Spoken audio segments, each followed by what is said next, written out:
Welcome back to the Stack Shack Sports Show. Today we are previewing our first little look at Masters Madrid. Champions Tour Masters Madrid, the official first World Championship event of the year.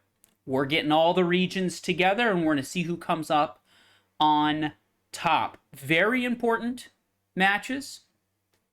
Very important for the rest of the season as well, and qualifying for the World Championships at the end of the year. Now let's just start. What is this? What is happening? So, a few interesting, important things. We had the VCT Americas kickoff event. There were also kickoff events in all the other regions. Within each league, there were 11 teams competing. The strongest two teams are moving on, right? This is why we had Sentinels and Loud from VCT. So that championship matchup, remember, Sentinels gets the very important 3 championship points for qualifying for the championships, the true world championships at the end of the year. They got those 3 points. But Loud also gets to head to Madrid. Here are the teams: Sentinels, Loud from VCT Americas. From VCT EMEA, you got Carmine Corps and Heretics. Notice, no Fnatic and no Na'Vi. 2 of the heavy hitters in that region. Neither of them make it.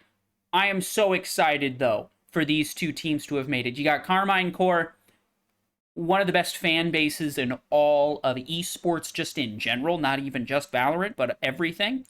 And Heretics, the home team, were in Madrid. And where is Heretics from?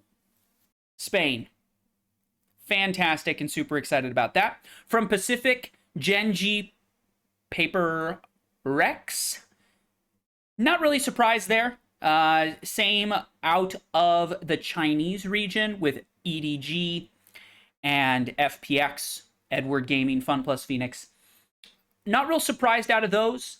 I think coming into the kickoff tournaments, maybe Sentinels were a bit of a surprise. Definitely a surprise to have won it. But I think most people's money probably would have been on maybe a Loud NRG or maybe a Leviathan NRG. Leviathan, Loud, NRG, those 3 teams were who most people were talking about. Sentinels, kind of in that next tier, we'd see what they showed up. They showed up. They played incredibly well. Surprised some people, but I don't think in the building they were too surprised at their performances. So, big surprises coming out of EMEA. Mostly standard, who we expected to win and qualify out of the other regions. Now, there's a couple of stages, so let's just break this down because it can get a little complicated. Valorant, Riot, this is one of the complaints I've had. They got to simplify some of this stuff for us. But just so you understand, there's going to be a Swiss stage. Now, what does that even mean? It doesn't mean they're all playing in Switzerland. They're going to need to secure 2 victories before they accumulate 2 losses to advance out of the Swiss. So it's kind of a new kind of take on a group stage, right? So there's going to be our group stages, okay? If we take a look at the matches, right? There you go, round 1. It's going to be a bit of a round-robin situation here. And each match is going to be a best-of-3 series. That's standard, okay? Again, you need 2 wins before you get 2 losses. They're going to be completely random. And same region matchups will be allowed. Personally, don't necessarily love this. I would argue that they should not be allowed. I watched Sentinels and Loud play. I don't want to see that again in the early stages of the tournament. If they make it in the playoffs, right? The seeds come together and they end up playing each other in the playoffs, fine. Not a problem. But I don't want to see them in the Swiss stage play each other. I don't want to see Heretics and Carmine Corps. I don't want to see Paper Rex and Gen.g. I don't want to see Edward and FPX. I don't want to see those matchups again. So I don't love that. but that's how it's going to work. After 3 rounds, you're going to have your 4.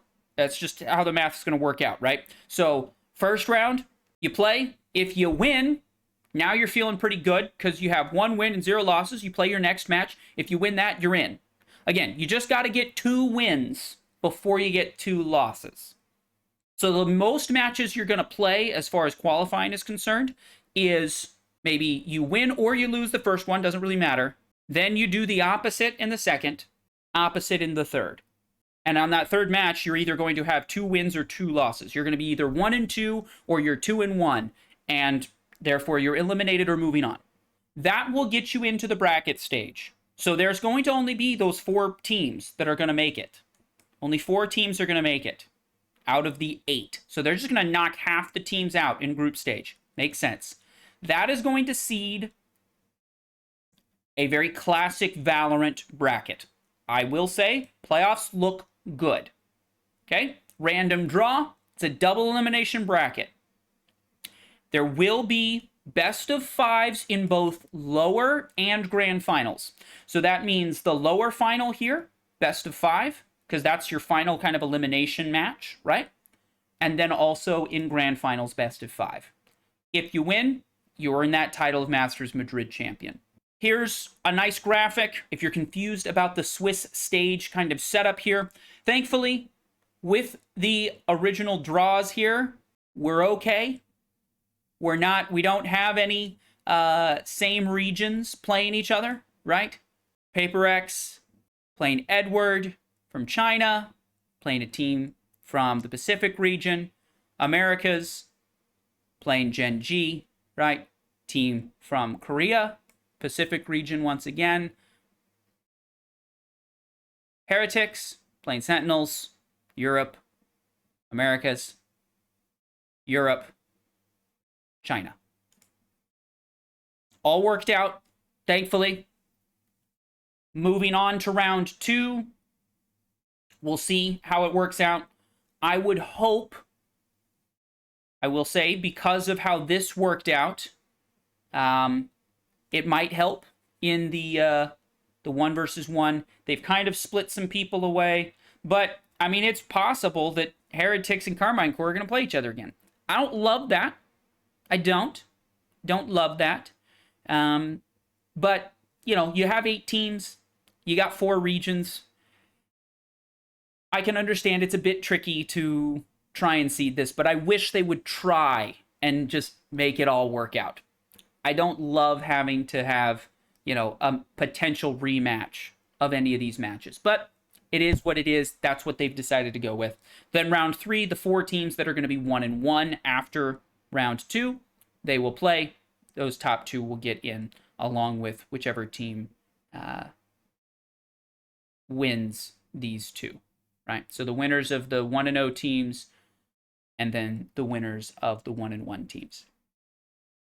If you want the full schedule, take a screenshot of this, bookmark it.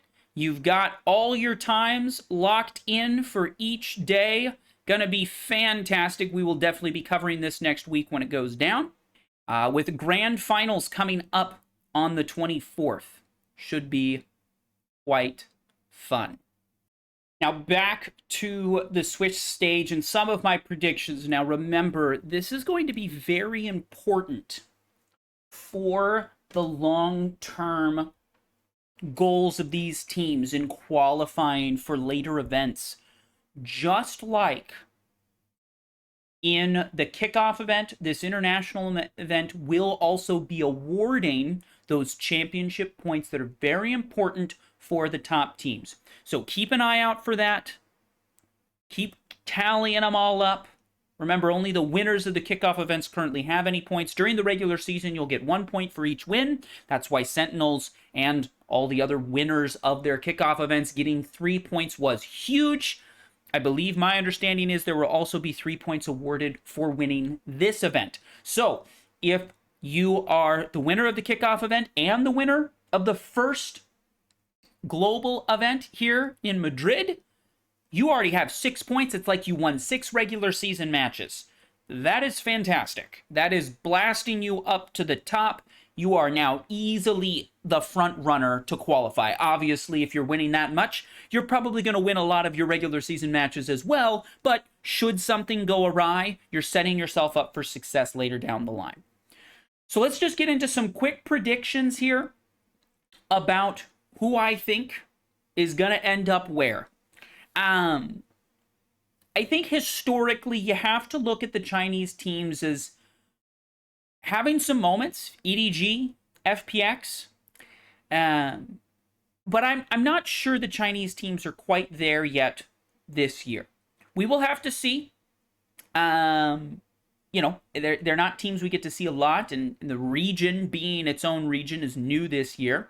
So where's that competition? I think historically we've looked at it as Americas and Europe tend to be at the top end of Valorant historically. So I'm going to lean that way as well. But like I said, some of the European teams not showing off as well as we expected them. Where's Fnatic? Where's Na'Vi? Some of these powerhouse teams in Valorant. I mean, Fnatic, many would probably argue that last season Fnatic was really kind of the best team until EG was able to make this really great run at Champions and win. Yes, they battled with Fnatic in some of the earlier tournaments, but over the course of the entire year, Fnatic really looked like the best team. They didn't really have a lot of changes in the offseason. They looked pretty good. It's basically the same roster. Where are they? They get out-qualified by 2 other teams. So, that being said, I do lean towards the Americas teams. Again, call me a homer. You're right. I live in America. I support a lot of the Americas teams. We talk about the Americas teams on this channel. I don't talk a lot of European, Chinese, or Pacific region Valorant, right? But I do think, you look historically, these are the 2 best regions, Americas and EMEA. EMEA is not bringing their best historically, so maybe you put them a little bit lower. Loud, we've seen them on an international stage. They're pretty darn good. Now, they were a little shaky last year in some moments. Can they bounce back from that? Sentinels looks fantastic. They look hungry.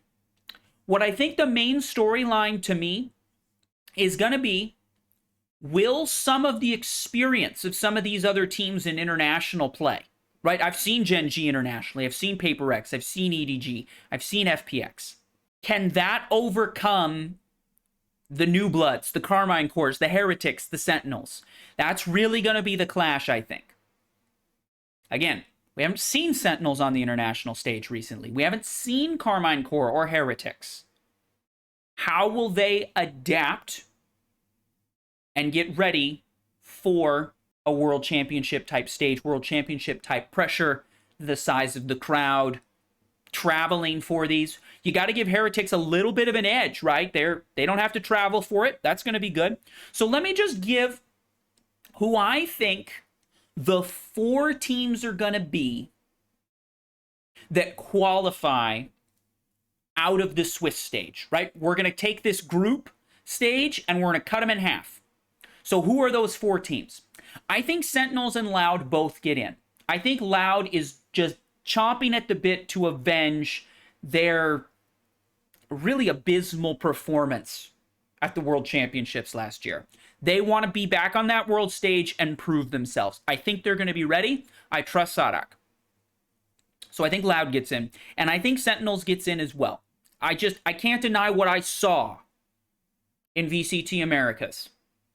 And how Sentinels, to me, is getting better and better every week, looking better and better, and they knocked off Loud. So if I got Loud qualifying, I feel like I got to get Sentinels qualifying. So there's 2.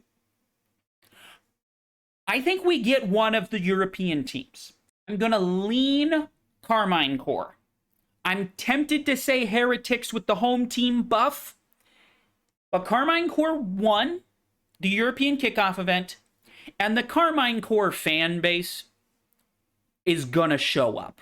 Okay, they really do, I think, have the best fan base, maybe bar any other team. I know I love Loud's Brazilians. They are fanatical about Loud. But Carmine Corps is like a different breed of fan base. And it's not like they're having to cross the ocean to get to Madrid, right? They're just nearby. So I think they're going to have plenty of fans in the stage. They just beat Heretics for the championship in the kickoff event. So I got to give it to Carmine Corps. Then the next question is, do I say Pacific or do I say China? Again, EDG, they were the winners of the Chinese tournament. If you look at the playoffs, they kind of rocked the other teams, and EDG kind of rocked FPX in the grand finals. If you go look at the Pacific region, kind of the same thing, except it's gen.g taking a big win. DRX, a team that we look at as a dangerous one. T1 as well. Some names you might recognize on some of those teams. Neither of them get in. If you look at the group stage, T1 was a top qualifier. DRX was a top qualifier. They don't get in. I do see, in this group stage kind of a situation, not a lot of competition for some of these teams. Okay? 2-1, 2-1. Interesting that then got reversed, right? But there's a lot of 2-0s here for these teams. So I don't see the Pacific region as being particularly deep. Now, it was a bit surprising, obviously. Gen.g had to get in through the play-in. They won 2-0. And then in the playoffs, they just got hot. Rolled 2-0, 2-0. I'm seeing a lot of 2-0s. So that, to me, makes me go, I don't know if the competition is quite up to snuff. It happens to be maybe a bit of a similar story here in China. Now, China having a lot of 2-0s. Again, this is why I put 2 America's teams in. Because I look at the Chinese group and I see a lot of 2-0s. I don't see a lot of heated competition, and I think the teams of Loud and Sentinels are a little more battle-tested. I'm going to lean towards gen.g being my qualifier. Might be a little bit of a hot take, but I just see, if you go back, scroll back in the video if you want to go look at those, look at how hot gen.g got. It was dangerous. So I'm going to give it to gen.g. Those are my 4 teams I got coming out right now. Next week, we'll talk about it a little bit probably again. But that's where I'm sitting right now. Sentinels, Loud, Carmine Corps, and gen.g. Those are going to be your 4 teams coming out. Those are my predictions. Let me know in the comments down below. Am I overhyping the Americas? Am I getting too excited about it? Am I underappreciating what the domination of those 2-0s? Maybe it's just that everybody is good in those regions, but gen.g, Edward Gaming, FPX, maybe they're just so much better. Let me know in the comments down below what you think, and we'll see you tomorrow.